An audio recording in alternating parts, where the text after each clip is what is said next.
There was a fire outbreak earlier on today at Lenana. This dormitory you're seeing here is a Tom Mboya dormitory. It houses 200 students, but there were no casualties. As a result of that, the Ministry of Education has directed regional directors of education and county directors of education to ensure that all safety regulations in schools are adhered to.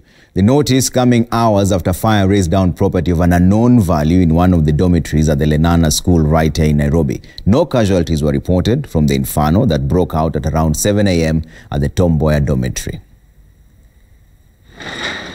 The embers had blanked what was once beddings, furniture and personal effects, befittingly telling the impact of a dawn inferno at Lenana School.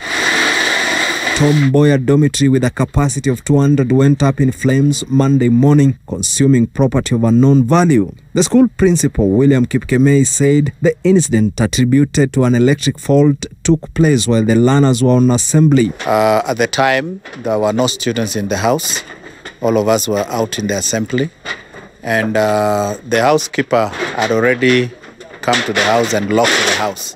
Personal items ranging from boxes, books to uniforms consumed by the fire. The school administrators saying the students will be transferred to other dormitories. Police officers have in the meantime begun investigations to establish the cause of the fire.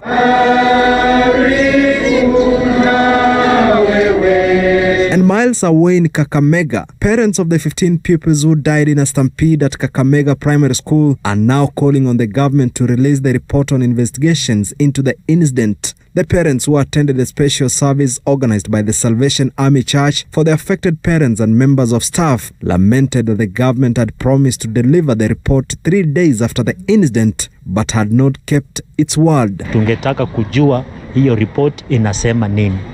Because up to now, nobody has addressed the issue of the stampede, how it happened, and what happened. We don't know. To ensure safety in schools, the Ministry of Education has issued new directives to regional and county directors of education. In the circular titled Guidelines on Safety and Stability of Learning Institution in Basic Education, the Director General, acting on behalf of PS Beleo Kipsang, says in part, and I quote, "The ministry is responsible for safety and security of learners, and you are required to ensure strict adherence to set guidelines in order to protect learners from harm." On fire safety, schools be instructed to put in place measures to prevent arson. Special attention be placed in hostels area when students are in for preps.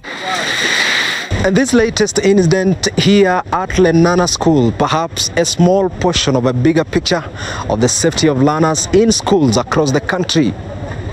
Makori Ongechi, Citizen TV at Lenana School, Nairobi.